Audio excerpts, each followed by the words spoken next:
তুই তুই ভ্যাম্পায়ার? নিশার কণ্ঠস্বরে ভয়ের লেশ মাত্র নেই, শুধু উত্তেজনা ফুটে উঠেছে। এবার বুঝেছিস আমি কোন কামড়ের কথা বলছিলাম? ওয়াও ঈশান, এতদিন বলিসনি কেন রে? নিশার কণ্ঠস্বরে স্পষ্ট আশ্লেষের সঙ্গীত খেলা করে। ঈশানের শরীরের সঙ্গে নিজেকে মিশিয়ে দেয় Nisha. You know Ishaan, I have my secrets too. এতদিন বলতে সংকোচ হতো, কিন্তু আজ যখন তুই... নিশার কথা শেষ হয় না, অধৈর্য হয়ে ঈশান বলে ওঠে, নিশা, বড্ড অন্ধকার, তোকে ঠিক দেখতেই পাচ্ছি না।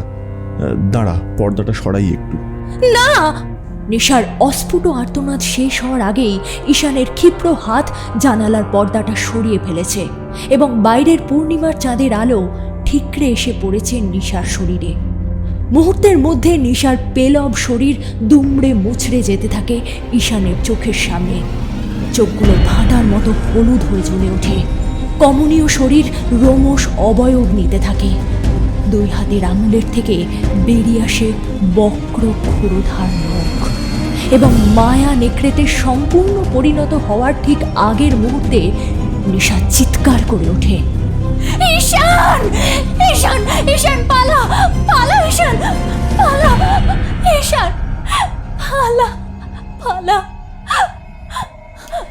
বিনায়ক অ্যাপার্টমেন্টের 13 তলার জানালার দিকে যদি ঠিক সেই সময়ে কেউ চোখ রাখত, তবে দেখতে পেত জানালা ভেদ করে রাতের আকাশে উড়ে যাচ্ছে এক অতিকায় বাদুড়। কিন্তু অক্ষত নয়, জানালা দিয়ে বেরোবার সময় তাকে লক্ষ্য করে ঝাপটা মেরেছে এক মায়া নেকড়ে এবং বাদুড়ের একটা পা দিয়ে টপ টপ করে রক্ত ঝরে পড়ছে।